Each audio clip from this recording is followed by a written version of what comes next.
दोस्तों, स्वागत है आपका हमारे चैनल आर के वर्मा में।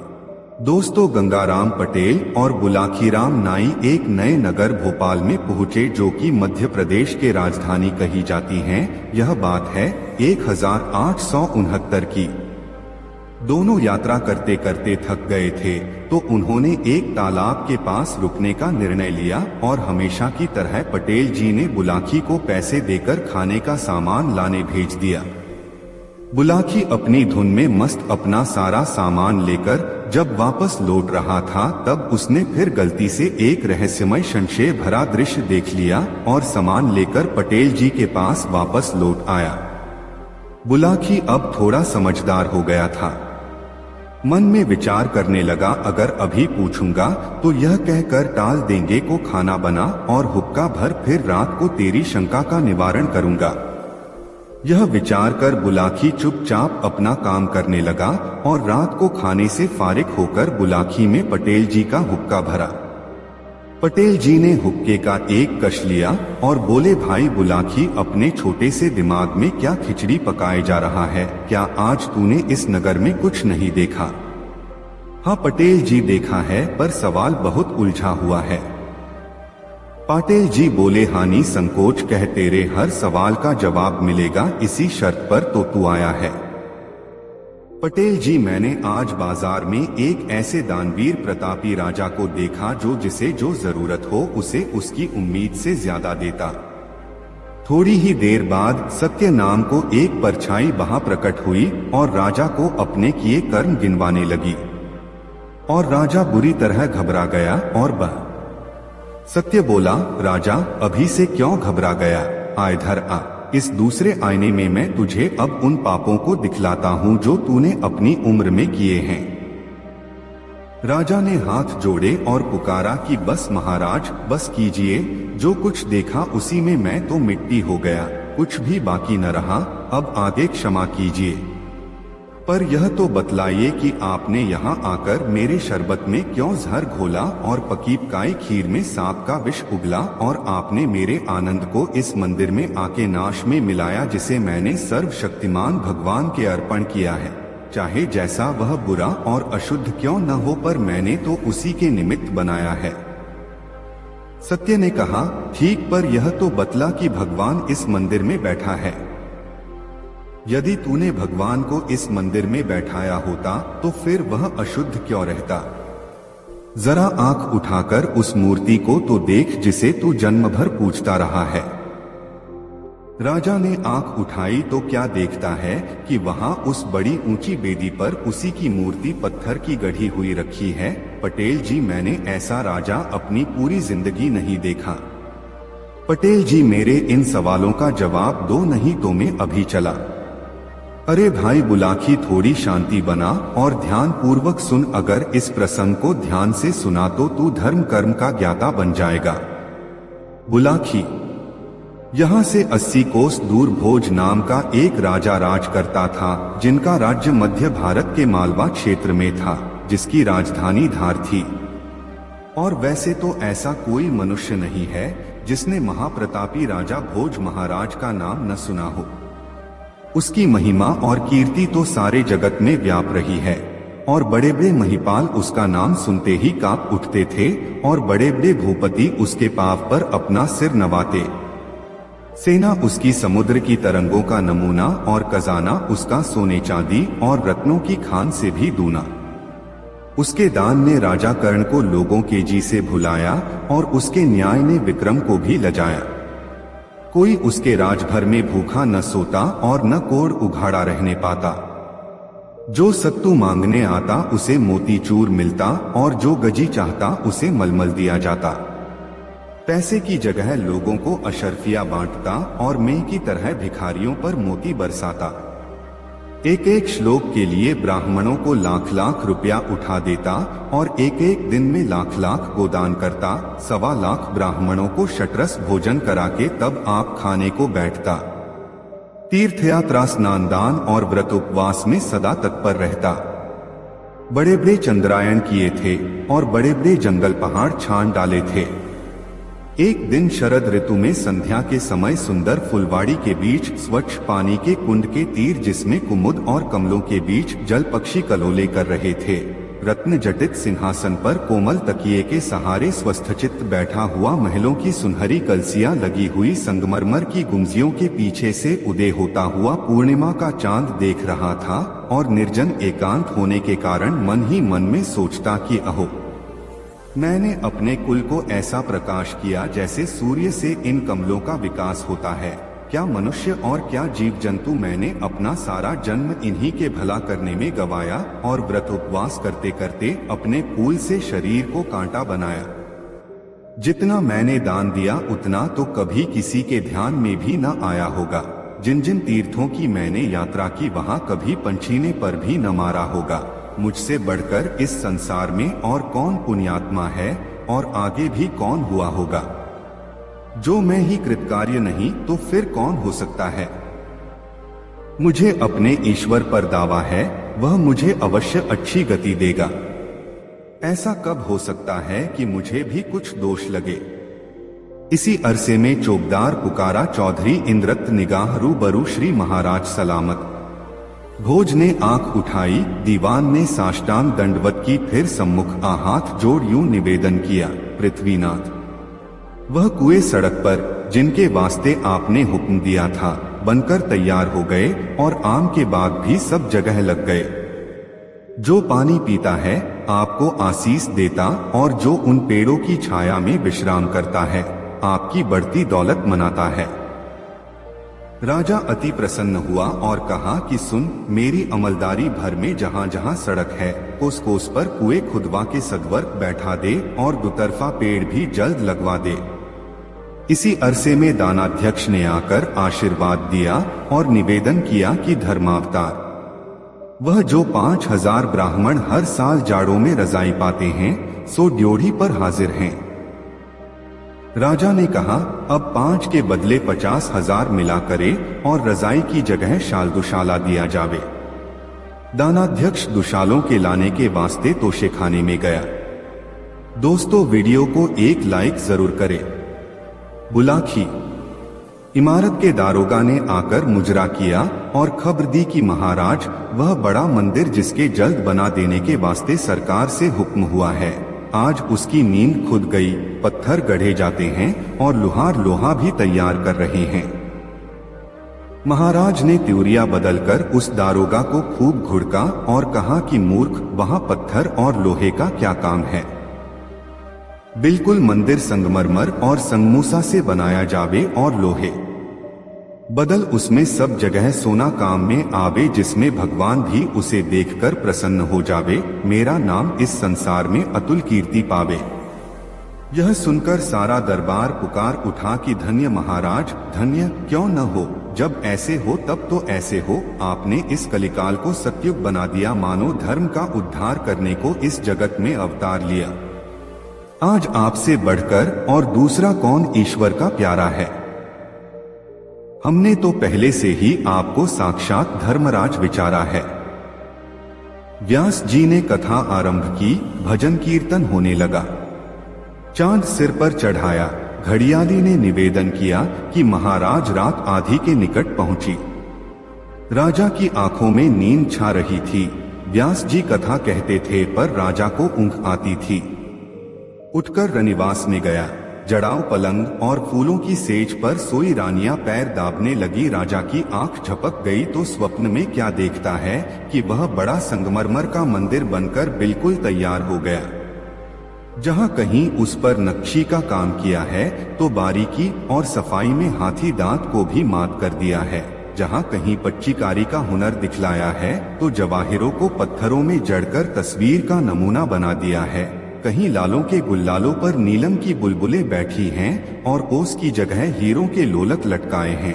कहीं पुखराजों की डंडियों से पन्ने के पत्ते निकालकर मोतियों के भुट्टे लगाए हैं। सोने की चोबों पर कमकाब के शामियाने और उनके नीचे बिल्लौर के हौजों में गुलाब और केवड़े के फुहारे छूट रहे हैं, मानो धूप जल रहा है। सैकड़ों कपूर के दीपक बल रहे हैं। राजा देखते ही मारे घमंड के फूलकर मशक बन गया। कभी नीचे, कभी ऊपर, कभी दाहिने, कभी बाएं निगाह करता और मन में सोचता कि क्या अब इतने पर भी मुझे कोई स्वर्ग में से रोकेगा या पवित्र पुण्यात्मा न कहेगा। मुझे अपने कर्मों का भरोसा है, दूसरे किसी से क्या काम पड़ेगा। इसी अरसे में वह राजा उस सपने के मंदिर में खड़ा खड़ा क्या देखता है कि एक ज्योतिषी उसके सामने आसमान से उतरी चली आती है। उसका प्रकाश तो हजारों सूर्यों से भी अधिक है, परंतु जैसे सूरज को बादल घेर लेता है, इस प्रकार उसने मुंह पर घूंघट डाल लिया है। नहीं तो राजा की आंखें कब उस पर ठहर सकती थीं, वरन इस घूंघट पर भी मारे चकाचौंध के झपकी चली जाती थीं। राजा उसे देखते ही कांप उठा और लड़खड़ाती सी जुबान से बोला कि हे महाराज, आप कौन हैं और मेरे पास किस प्रयोजन से आए हैं। उस देव पुरुष ने बादल की गरज के समान गंभीर उत्तर दिया कि मैं सत्य हूँ, मैं अंधों की आंखें खोलता हूँ, मैं उनके आगे से धोखे की पट्टी हटाता हूँ, मैं मृगतृष्णा के भटके हुओं का भ्रम मिटाता हूँ और सपने के भूले हुओं को नींद से जगाता हूँ। हे भोज, यदि कुछ हिम्मत रखता है तो आ, हमारे साथ आ और हमारे तेज के प्रभास से मनुष्यों के मन के मंदिरों का भेद ले। इस समय हम तेरे ही मन को जांच रहे हैं। राजा के जी पर एक अजब दहशत सी छा गई। नीची निगाहें करके गर्दन खुजाने लगा। सत्य बोला, भोज, तू डरता है, तुझे अपने मन का हाल जानने में भी भय लगता है। भोज ने कहा कि नहीं, इस बात से तो नहीं डरता, क्योंकि जिसने अपने तई नहीं जाना उसने फिर क्या जाना सिवाय इसके। मैं तो आप चाहता हूँ कि कोई मेरे मन की थाह लेवे और अच्छी तरह से जांचे। मारे व्रत और उपवासों के मैंने अपना फूल सा शरीर कूटा बनाया, ब्राह्मणों को दान दक्षिणा देते देते सारा खाना खाली कर डाला, कोई तीर्थ बाकी न रखा, कोई नदी या तालाब नहाने से न छोड़ा। ऐसा कोई आदमी नहीं है जिसकी निगाह में मैं पवित्र पुण्यात्मा न ठहरूं। सत्य बोला, ठीक, पर भोज, यह तो बतला कि तू ईश्वर की निगाह में क्या है। क्या हवा में बिना धूप त्रिश्रेणु कभी दिखलाई देते हैं? पर सूरज की किरण पड़ते ही कैसे अनगिनत चमकने लग जाते हैं। क्या कपड़े से छाने हुए मैले पानी में किसी को कीड़े मालूम पड़ते हैं, पर जब खुर्दबीन शीशे को लगाकर देखो तो एक एक बूंद में हजारों ही जीव सूझने लग जाते हैं। बस जो तू उस बात के जानने से जिसे अवश्य जानना चाहिए डरता नहीं, तो आ, मेरे साथ आ, मैं तेरी आंखें खोलूंगा। निदान सत्य यह कह के राजा को मंदिर के उस बड़े ऊंचे दरवाजे पर चढ़ा ले गया कि जहां से सारा बाग दिखलाई देता था, और फिर उससे यूं कहने लगा कि भोज, मैं अभी तेरे पाप कर्मों का कुछ भी चर्चा नहीं करता, क्योंकि तूने अपने तई निरा निष्पाप समझ रखा है। पर यह तो बतला कि तूने पुण्य कर्म कौन कौन से किए हैं कि जिनसे सर्वशक्तिमान जगदीश्वर संतुष्ट होगा। राजा यह सुन के अत्यंत प्रसन्न हुआ। यह तो मानो उसके मन की बात थी। पुण्य कर्म के नाम से उसके चित्त को कमल सा खिला दिया। उसे निश्चय था कि पाप तो मैंने चाहे किया हो चाहे न किया हो, पर पुण्य मैंने इतना किया कि भारी से भारी पाप भी उसके पासंग में न ठहरेगा। राजा को वहां उस समय सपने में 3 पेड़ बड़े ऊंचे ऊंचे अपनी आंख के सामने दिखाई दिए, फलों से इतने लदे हुए कि मारे बोझ के उनकी टहनियां धरती तक झुक गई थीं। राजा उन्हें देखते ही हरा हो गया और बोला कि सत्य, यह ईश्वर की भक्ति और जीवों की दया अर्थात ईश्वर और मनुष्य दोनों की प्रीति के पेड़ हैं। देख, फलों के बोझ से धरती पर नए जाते हैं। यह तीनों मेरे ही लगाए हैं। पहले में तो यह सब लाल लाल फल मेरे दान से लगे हैं, और दूसरे में वह पीले मेरे न्यास से, और तीसरे में यह सब सफेद फल मेरे तप का प्रभाव दिखलाते हैं। मानो उस समय चारों ओर से यह ध्वनि राजा के कान में चली आती थी कि धन्य हो महाराज, धन्य हो, आज तुम सा पुण्यात्मा दूसरा कोई नहीं। तुम साक्षात धर्म के अवतार हो। इस लोक में भी तुमने बड़ा पद पाया है और उस लोक में भी तुम्हें इससे अधिक मिलेगा। तुम मनुष्य और ईश्वर दोनों की आंखों में निर्दोष और निष्पाप हो। सूर्य के मंडल में लोग कलंक बतलाते हैं, पर तुम पर एक छींटा भी नहीं लगाते।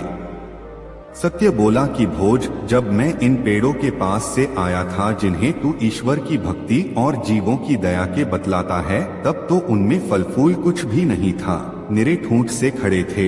यह लाल, पीले और सफेद फल कहाँ से आ गए? यह सचमुच उन पेड़ों में फल लगे हैं या तुझे फुसलाने और खुश करने को किसी ने उनकी टहनियों से लटका दिए हैं?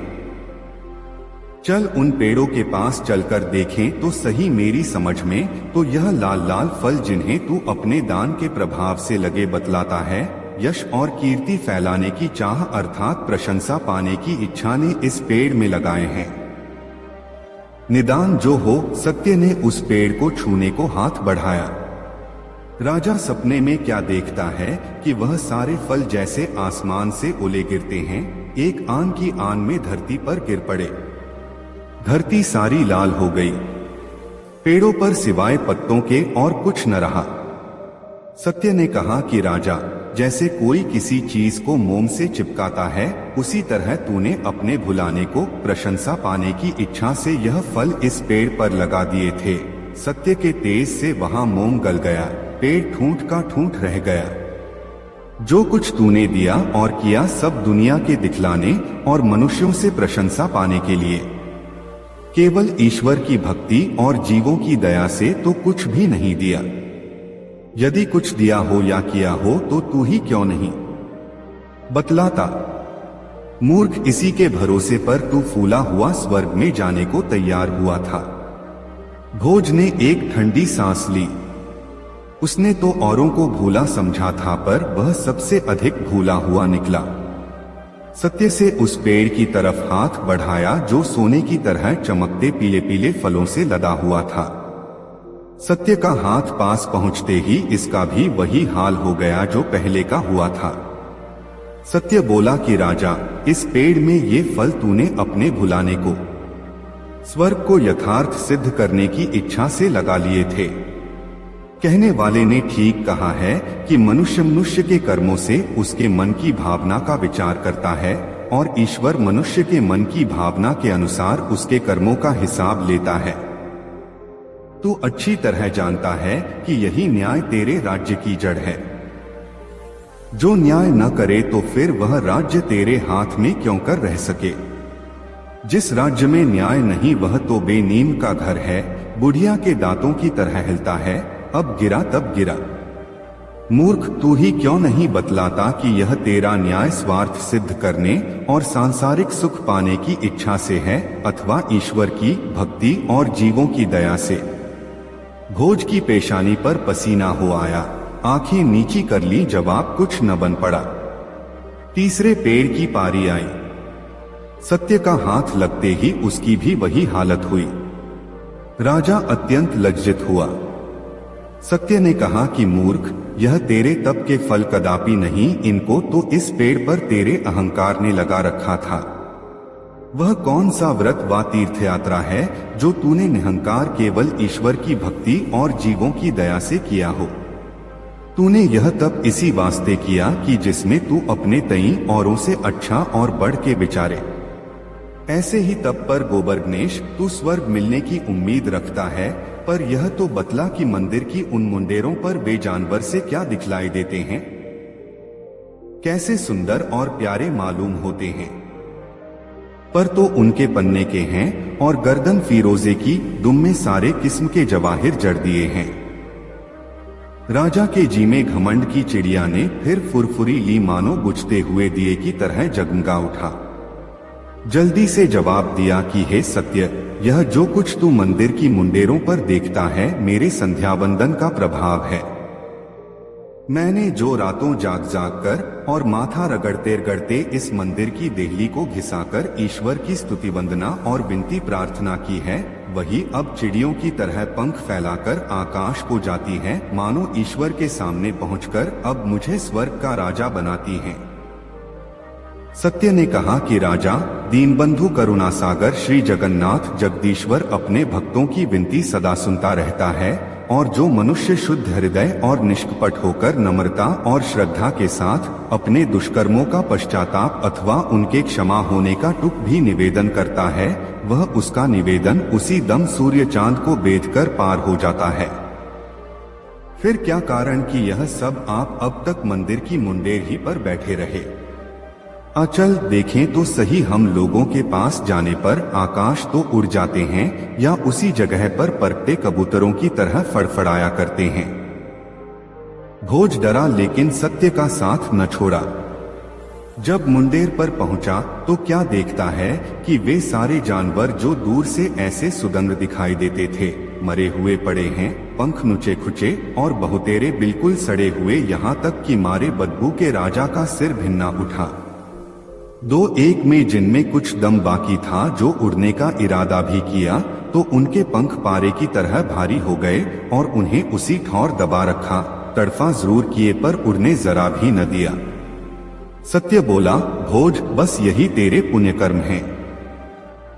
इन्हीं स्तुति वंदना और विनती प्रार्थना के भरोसे पर तू स्वर्ग में जाना चाहता है। सूरत तो इनकी बहुत अच्छी है पर जान बिल्कुल नहीं। तूने जो कुछ किया केवल लोगों के दिखलाने को, जी से कुछ भी नहीं। जो तू एक बार भी जी से पुकारा होता कि दीनबंधु दीनानाथ दीन हितकारी, मुझ पापी महा अपराधी डूबते हुए को बचा और कृपा दृष्टि कर, तो वह तेरी पुकार तीर की तरह तारों से पास पहुंची होती। राजा ने सिर नीचा कर लिया, उत्तर कुछ न बन आया। सत्य ने कहा कि भोज अब आप फिर इस मंदिर के अंदर चलें और वहां तेरे मन के मंदिर को जांचें। यद्यपि मनुष्य के मन के मंदिर में ऐसे ऐसे अंधेरे तहखाने और तलघर पड़े हुए हैं कि उनको सिवाय सर्वदर्शी घटघट अंतर्यामी सकल जगत स्वामी और कोई भी नहीं देख अथवा जांच सकता, तो भी तेरा परिश्रम व्यर्थ न जावेगा। राजा उस सत्य के पीछे खिंचा खिंचा फिर मंदिर के अंदर घुसा, पर अब तो उसका हाल ही कुछ से कुछ हो गया। सचमुच सपने का खेल सा दिखाई दिया। चांदी की सारी चमक जाती रही, सोने की बिल्कुल दमक उड़ गई। दोनों में लोह की तरह मोर्चा लगा हुआ और जहां तहां से मुलम्मा उड़ गया था। भीतर ईंट पत्थर कैसा दिखलाई देता था। जवाहिरों की जगह केवल काले काले दाग रह गए थे और संगमरमर की चट्टानों में हाथ हाथ भर गहरे गड्ढे पड़ गए। राजा यह देखकर भौंचक सा रह गया। औसान जाते रहे, हक्का बक्का बन गया। धीमी आवाज से पूछा कि यह टिड्डी दल की तरह इतने दाग इस मंदिर में कहां से आए? जिधर मैं निगाह उठाता हूँ सिवाय काले काले दागों के और कुछ भी नहीं दिखलाई देता। ऐसा तो छीपी छींट भी नहीं छापेगा और न शीतला बिगड़ा किसी का चेहरा देख पड़ेगा। सत्य बोला कि राजा, ये दाग जो तुझे मंदिर में दिखलाई देते हैं वे दुर्वचन हैं जो दिन रात तेरे मुख से निकला किए हैं।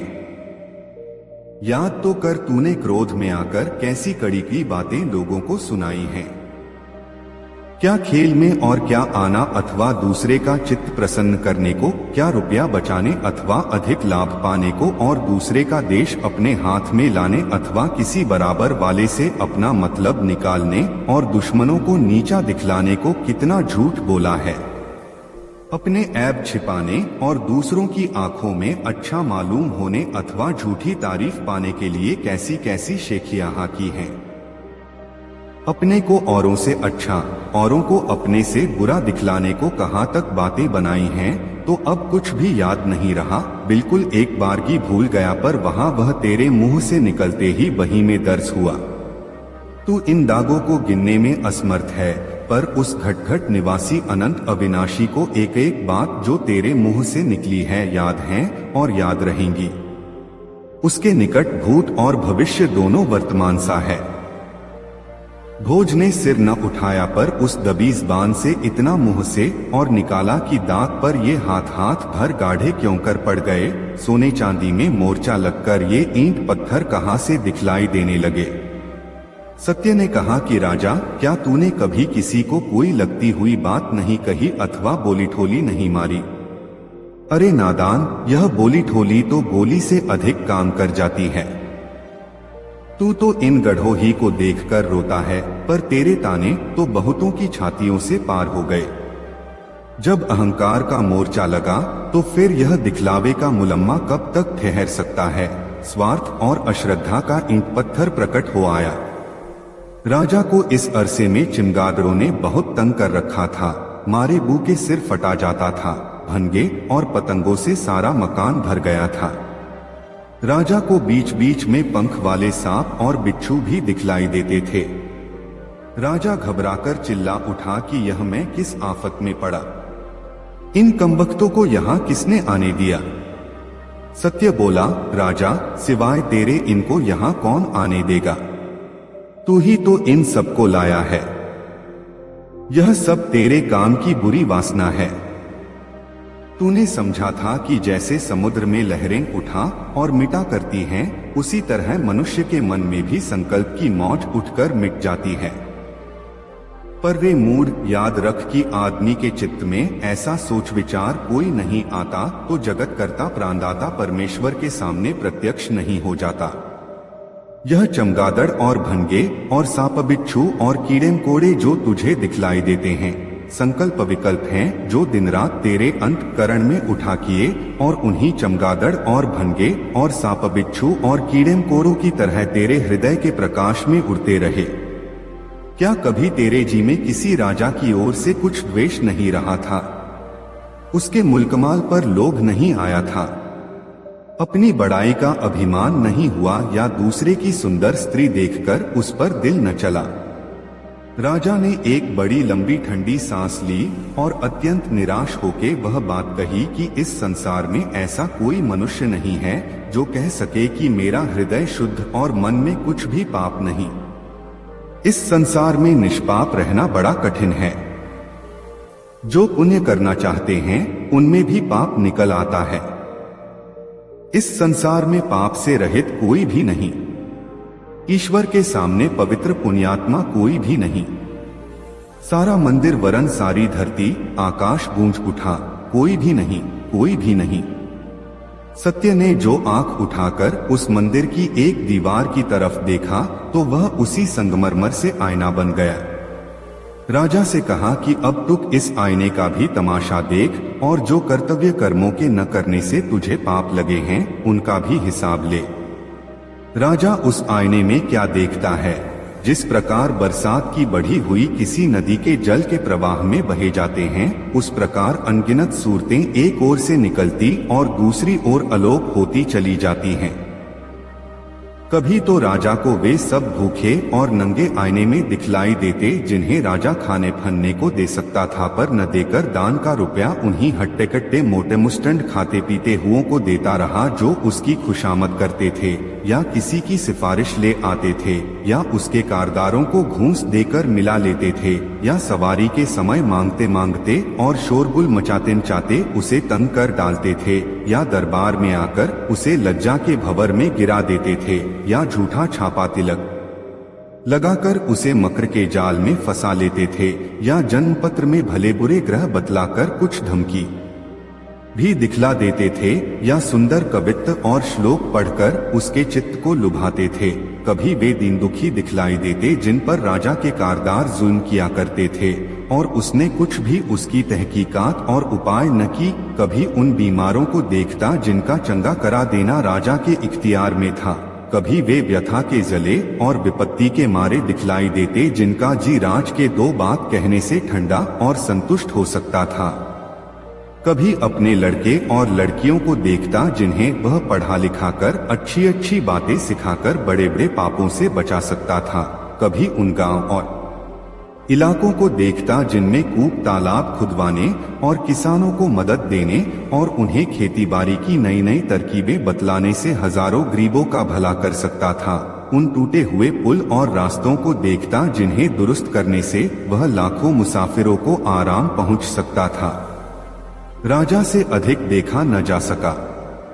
थोड़ी ही देर में घबराकर हाथों से अपनी आंखों को ढांप लिया।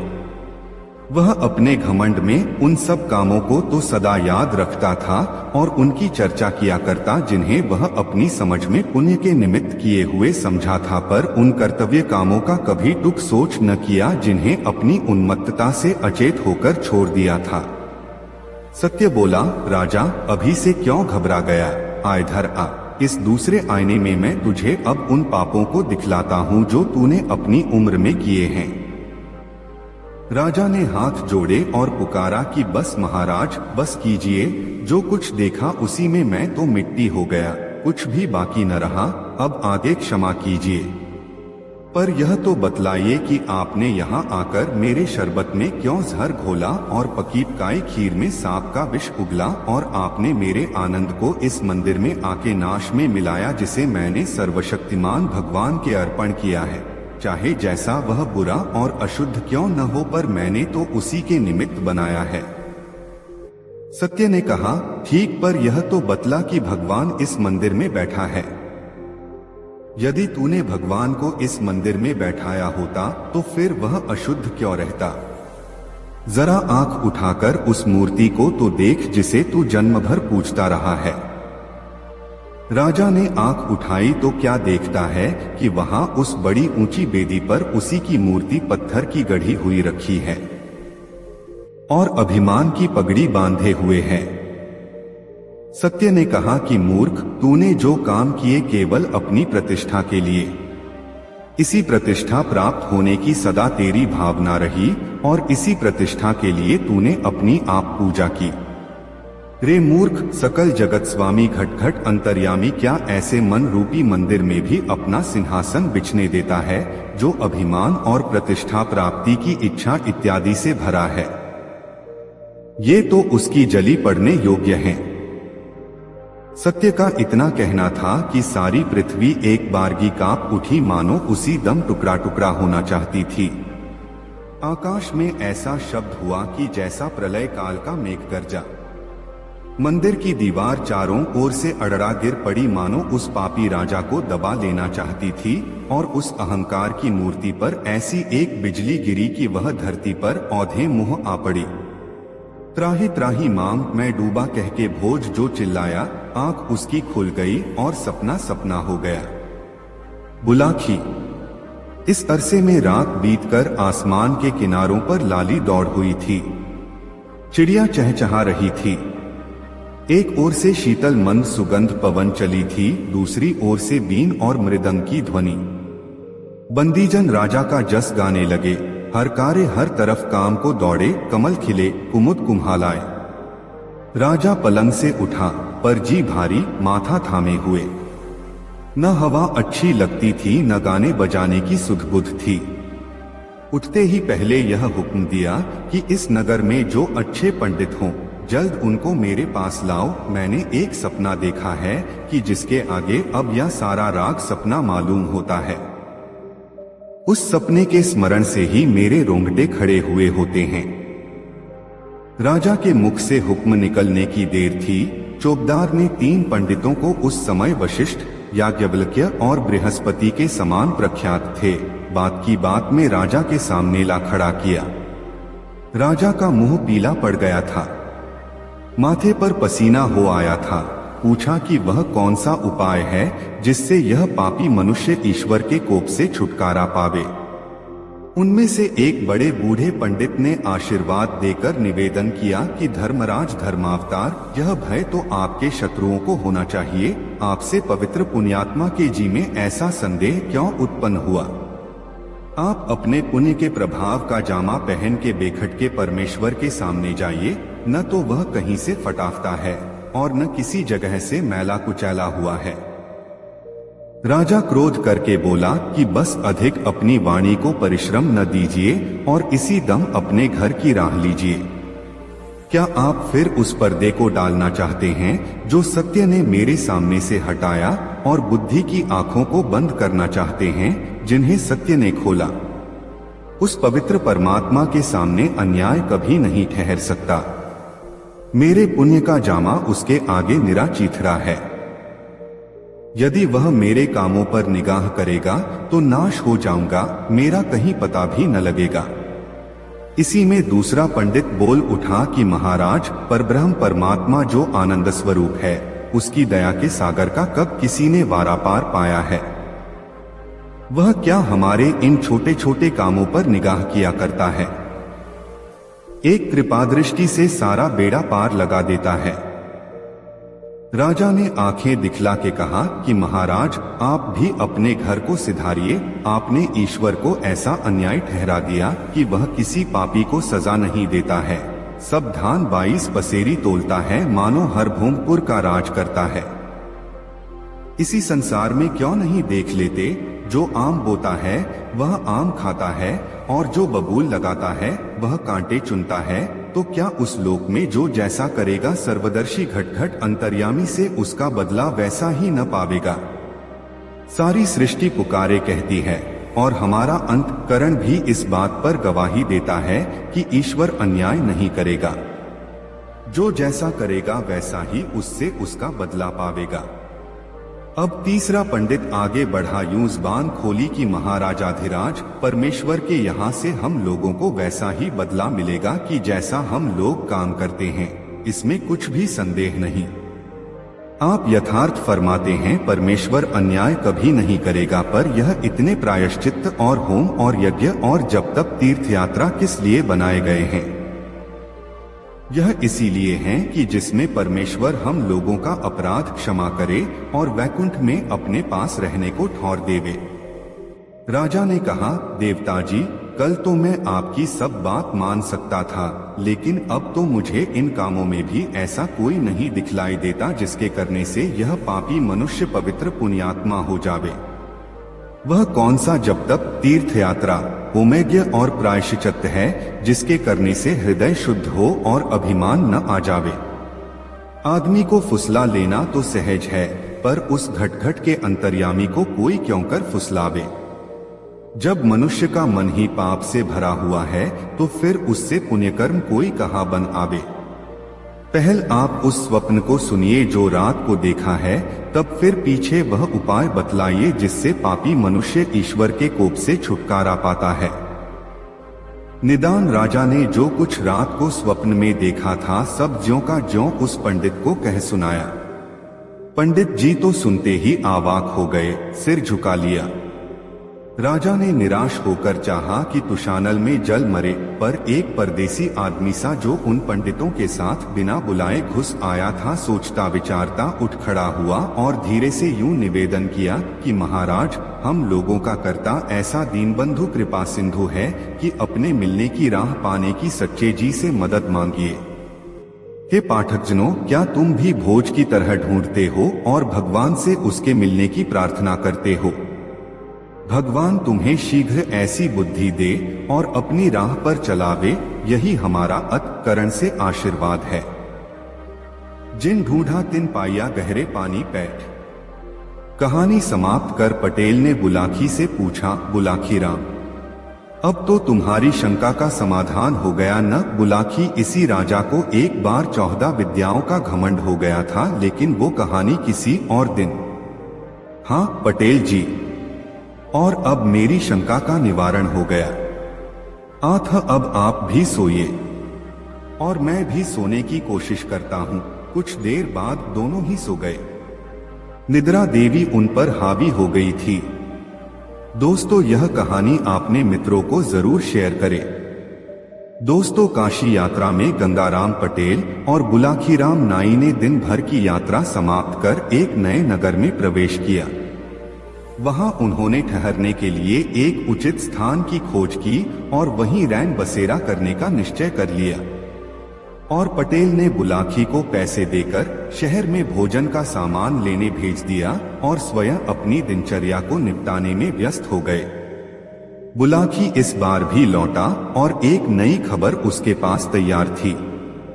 पटेल जी ने पूछा, क्या बात है भाई बुलाकी, तू आज फिर किसी चिंता में पड़ गया ऐसा लगता है। उसने सोचा इस खबर को पटेल को अभी सुनाऊंगा तो पटेल जी यह कहकर टाल देंगे कि रात्रि होने दे, भोजन करने के पश्चात बिस्तर पर लेटते समय तुझे तेरी बात का उत्तर दे दूंगा। इसलिए उसने वह बात उस समय पटेल को नहीं बताई। वह बात को पेट में डाले रहा। जब वे दोनों भोजन करके निवृत्त हो गए तब बुलाकी ने बात छेड़ी, पटेल जी, आज भी इस शहर में मैं एक नई घटना देख आया हूं। ठीक है, उस घटना का वर्णन कर, फिर उसे सुनकर मैं तेरी बात का उत्तर दूंगा, पटेल ने कहा। पटेल जी, आज जब मैं बाजार से यहाँ आ रहा था तब मैंने एक घर में देखने ही देखते उस घर में कोहराम मच गया। उस घर के पड़ोसियों ने उस घर की सेठानी को सांत्वना देने की बहुत कोशिश की, पर उसका मन शांत होने का नाम नहीं ले रहा था। उसका रुदन बढ़ता ही गया। रुदन विलाप करते उसकी हालत पागलों जैसी हो गई थी। तभी उसकी नजर रोते हुए काफूर पर पड़ी तो अनायास ही उसके मुंह से निकल गया, काफूर खड़ा खड़ा क्या देख रहा है? जब मालिक ही नहीं रहे तो यह वैभव अब किस काम का? इस सब को तू मिट्टी में मिला दे। पटेल जी में ये सुनकर हैरान हो गया कि वहां क्या हो रहा था और वो आदमी कौन था जो कह रहा था सब खत्म कर दे, और बाद में क्या हुआ, इस रहस्य से पर्दा उठाइए। बुलाखी की यह सारी बात सुन पटेल जी बोले, बुलाखी, यहाँ से कुछ दूर एक नगर है, वहाँ 100 साल पहले एक बहुत बड़ा व्यापारी था जिसके पास काफूर नाम का एक गुलाम था। व्यसरी था, उसे अपने सिद्धांतों पर चलना सबसे प्रिय था। उसकी देखा देखी काफूर ने भी अपना एक सिद्धांत बना लिया। उसका सिद्धांत था 6 महीने में एक छोटा सा झूठ और 12 महीने में एक बार कोई बड़ा झूठ बोलना। एक बार व्यापारी ने विदेश जाने की योजना बनाई, इसलिए उसने निश्चय किया कि सभी गुनाभा को बेच दिया जाए। यह काम उसने एक दलाल को सौंप दिया। उसके गुलामों में से काफूर नामक गुलाम को शहर के एक अमीर आदमी ने पसंद कर लिया। तब दलाल ने काफूर की तारीफ करते हुए कहा, सेठ जी, यह गुलाम बड़ा ही ईमानदार और निष्ठापूर्वक काम करने वाला है। यह तो बड़ी अच्छी बात है। अमीर ने कहा, क्या इसमें कोई बुराई भी है? बस छोटी सी एक ही बुराई है सेठ जी की यह सिद्धांतवादी है। सिद्धांतवादी होना तो कोई बुरी बात नहीं है। इसमें क्या बुराई है? सेठ और अधिक खुश हुआ। मैं खुद सिद्धांतवादी हूँ और मेरा यह सिद्धांत है कि मैं बिना जांचे परखे कभी गुलाम नहीं खरीदता, और जब गुलाम को खरीद लेता हूँ तो उसके सुख दुख का पूरा ख्याल रखता हूँ। अब तुम मुझे इस गुलाम का सिद्धांत बताओ, क्या सिद्धांत है इसका? जवाब दलाल के बजाय गुलाम ने स्वयं दिया। मालिक, मेरा सिद्धांत यह है कि मैं 6 महीने में एक बार एक छोटा सा झूठ बोलता हूँ और 12 महीने में एक बार बड़ा झूठ बोलता हूँ। बस यह सुनकर व्यापारी खिलखिलाकर हंस पड़ा और बोला, बस इतनी सी बात है, मुझे कोई ऐतराज नहीं है। झूठ कौन नहीं बोलता? हम लोगों को तो हर रोज ढेरों झूठ बोलना पड़ता है। झूठ के बिना तो व्यापार चल ही नहीं सकता। व्यापारी ने दलाल को गुलाम की कीमत अदा की और उसे अपने साथ ले गया। काफूर बहुत मेहनती गुलाम था, साथ ही वह व्यवहार कुशल भी बहुत था। वह अपने मालिक की हर आज्ञा का पालन करता था है। व्यापारी का कठिन से कठिन काम वह चुटकी बजाते कर दिखाता था। इतना ही नहीं, कई बार तो उसने उसे संकट से भी उबारा था। उसने अपने परिश्रम और ईमानदारी से अपने मालिक और मालकिन का दिल जीत लिया। वे दोनों काफूर के व्यवहार से बहुत प्रभावित थे। इस प्रभाव का ही यह परिणाम था कि कुछ दिनों बाद ही उन्होंने काफूर को अपना निजी गुलाम बना लिया। एक बार व्यापारी के घर पर कुछ मेहमान आए हुए थे। व्यापारी ने उनके सम्मान में एक दावत का आयोजन किया। यह आयोजन व्यापारी ने अपने रंगमहल में किया था और यह स्थान शहर से बाहर था। दावत शुरू होने वाली थी कि तभी व्यापारी को ख्याल आया कि वह अपना सोने का अतरदान तो घर पर ही भूल गया है। उसने काफूर को बुलाकर उससे तुरंत घर जाकर अतरदान लेकर आने के लिए कहा। मालिक का आदेश पाकर काफूर तुरंत घर के लिए रवाना हो गया। काफूर को इस व्यापारी के यहाँ गुलामी करते हुए आज 6 महीने पूरे हो रहे थे। रास्ते में उसे याद आया कि अपने सिद्धांत के अनुसार उसे आज ही कोई छोटा सा झूठ बोलना चाहिए। काफूर को इस तरह का छोटा मोटा झूठ बोलने के लिए कोई कहानी गढ़ने में अधिक समय नहीं लगता था। उसने तुरंत एक कहानी गढ़ ली। उसने रास्ते से मिट्टी उठाकर अपने शरीर पर लगा ली। सिर के बाल बिखेर लिए। फिर वह रोता पीटता घर के आंगन में जा पहुंचा तथा बिना कुछ कहे आपा पीट पीट कर विलाप करने लगा, कितना नेक था मेरा मालिक। या अल्लाह, तूने मेरे मालिक को इतनी जल्दी क्यों उठा लिया। अच्छा होता कि मालिक के बदले तू मुझे उठा लेता। अब मेरा क्या होगा। इतना कहकर वह और जोर जोर से छाती पीटने लगा। काफूर के रोने की आवाज सुनकर व्यापारी की पत्नी घबरा गई। वह भागती हुई बाहर आई। उसे देखते ही काफूर ने रोते रोते कहा, मालकिन गजब हो गया। मालिक रंग महल में मेहमानों के साथ बैठे हुए थे। एकाएक पीछे की दीवार उन पर गिर पड़ी। मालिक और सभी मेहमान उसके नीचे दब कर मर गए। हाय मालिक। यह सुनकर मालकिन दहाड़े मार मार कर रोने लगी। बात पता चलने पर उसकी दोनों बेटियां और पड़ोसी भी रुदन में शामिल हो गए। घर के दूसरे नौकर भी मालिक की मौत की खबर सुनकर रोने लगे। देखने ही देखते पूरे घर में कोहराम मच गया। पड़ोसियों ने सेठानी को सांत्वना देने की बहुत कोशिश की, पर उसने शांत होने का नाम नहीं लिया। उसका रुदन बढ़ता ही गया। रुदन विलाप करते उसकी हालत पागलों जैसी हो गई थी। तभी उसकी नजर रोते हुए काफूर पर पड़ी तो अनायास ही उसके मुंह से निकल गया, काफूर खड़ा खड़ा क्या देख रहा है। जब मालिक ही नहीं रहे तो यह वैभव अब किस काम का। इस सब को तू मिट्टी में मिला दे। मालकिन के हुक्म की तामील करना गुलाम का फर्ज है। यही सोचकर काफूर ने तुरंत इतीदा उठाया और घर की एक एक चीज को तोड़फोड़ कर रख दिया। मकान के दरवाजे, खिड़कियों, मेज कुर्सियां, पलंग, अलमारी, बर्तन सब कुछ चकनाचूर हो गए। तत्पश्चात मालकिन अपनी दोनों बेटियों, पड़ोसियों व नौकर चाकरों के साथ रोती पीटती रंग महल की ओर चल पड़ी। मालकिन और पड़ोसियों के रंग महल पहुंचने के पहले ही काफूर जल्दी जल्दी रंग महल जा पहुंचा। उस समय व्यापारी मेहमानों के साथ भोजन करने बैठा ही था कि काफूर उसके पास जाकर छाती पीटते हुए रोने लगा। व्यापारी उसको इस हरकत पर बुरी तरह घबरा गया और तत्काल उसने पूछा, काफूर क्या हुआ, तू इस तरह फूट फूट कर रो क्यों रहा है। काफूर ने सिसकते हुए जवाब दिया, मालिक क्या बताऊं, गजब हो गया। मालकिन दीवान खाने में झूले पर बैठी हुई पान चबा रही थी। एकाएक दीवान खाने की दीवार उनके ऊपर गिर पड़ी। मालकिन दीवार के नीचे दबकर मर गईं। आपकी दोनों बेटियां वहीं अपने छोटे भाई के साथ खेल रही थीं। वे सब भी दीवार के नीचे दब गए। गजब हो गया मालिक। काफूर विलाप करने लगा, हाय अब मैं क्या करूं। खुदा, तूने मेरी दयालु मालकिन को इतनी जल्दी क्यों उठा लिया। व्यापारी परोसी हुई थाली छोड़कर उठ गया। वह शोक से विह्वल हो उठा और जो भी चीज सामने पड़ी सबको तोड़ने फोड़ने लगा।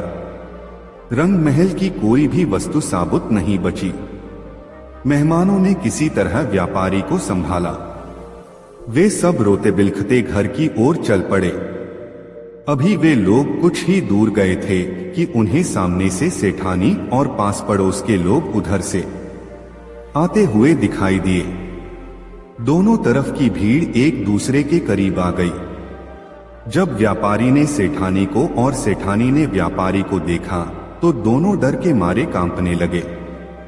भागो भागो, यह तो सेठानी का भूत है, व्यापारी चिल्लाया। बचाओ बचाओ, यह तो सेठ जी का भूत है, सेठानी बोली।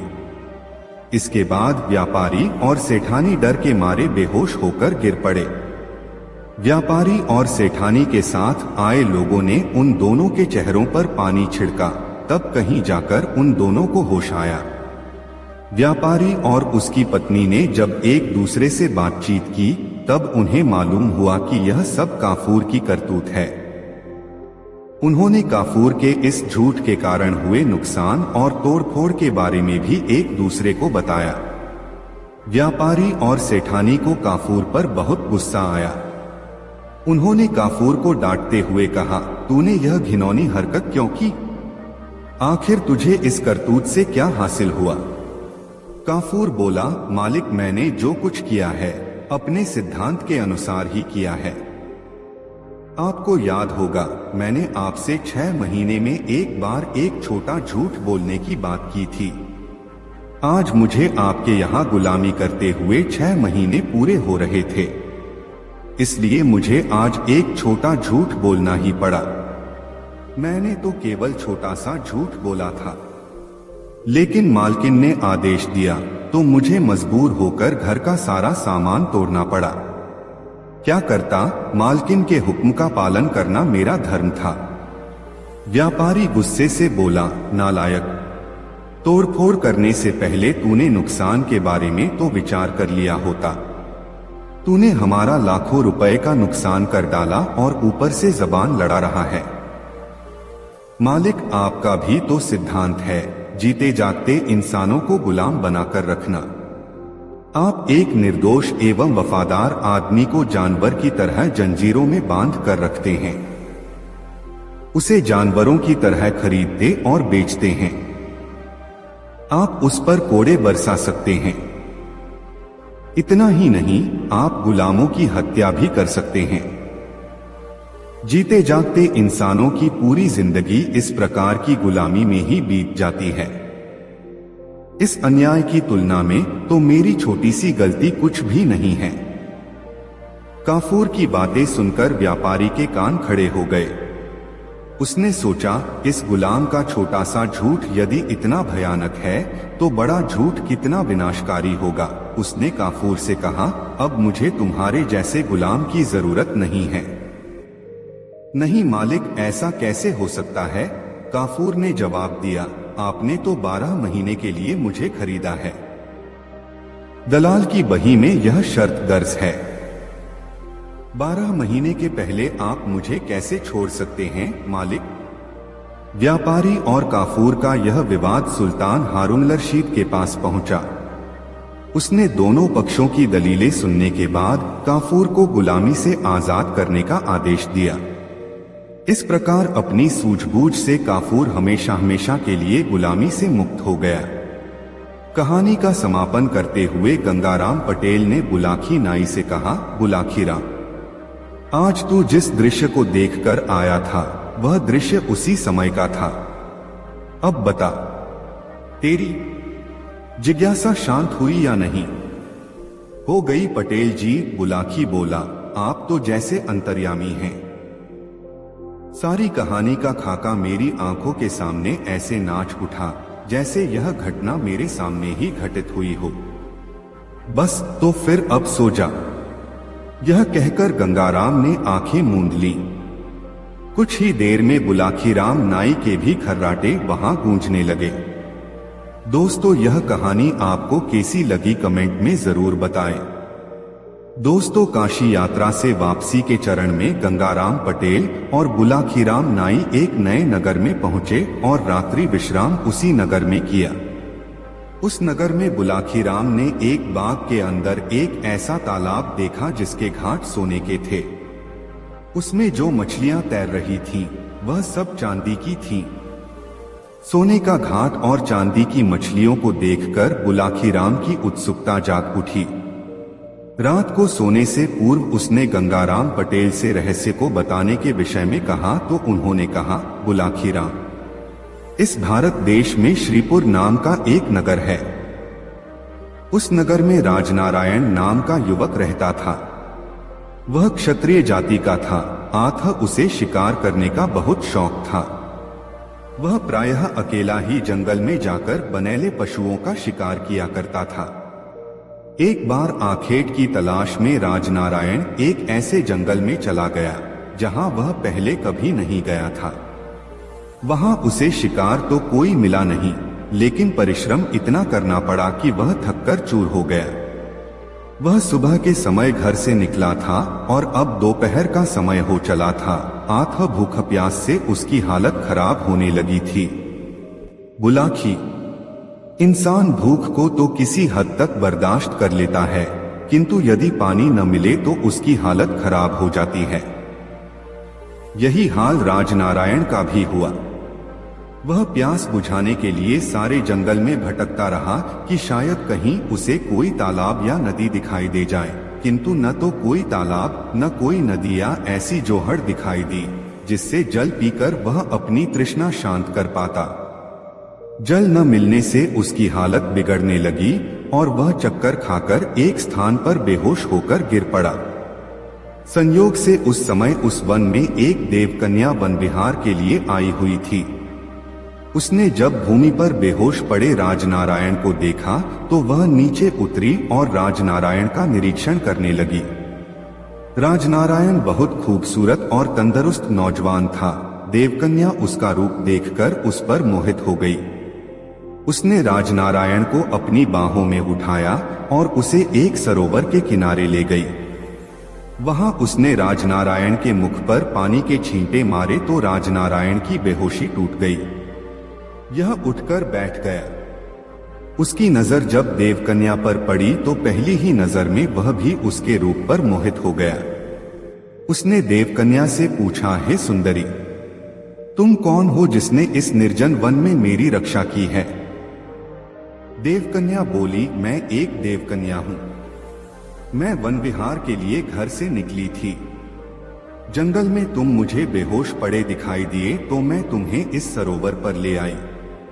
पहले जी भरकर अपनी प्यास बुझा लो, बाकी बातें बाद में होंगी। बुलाखी। तब राजनारायण ने पहले तो सरोवर से जल पीकर अपनी तृष्णा शांत की, फिर उस देवकन्या से कहा, हे सुंदरी, मैं तुम्हारा स्वरूप देखकर तुम पर मोहित हो गया हूं। अब से पहले मैंने तुम्हारे जैसी कोई अन्य सुंदरी नहीं देखो। क्या तुम मुझसे विवाह करना पसंद करोगी? यह सुनकर उस देवकन्या ने कहा, हे युवक, मोहित तो मैं भी तुम्हारे रूप पर हो गई हूँ, किंतु विवाह मैं तुम्हारे साथ तभी करूंगी जब तुम मेरी एक शर्त मान लोगे। कौन सी शर्त है तुम्हारी? राजनारायण ने पूछा। मेरी शर्त यह है कि विवाह के बाद तुम मुझ पर ऐसी कोई पाबंदी नहीं लगाओगे जो मेरी स्वतंत्रता में बाधक बने।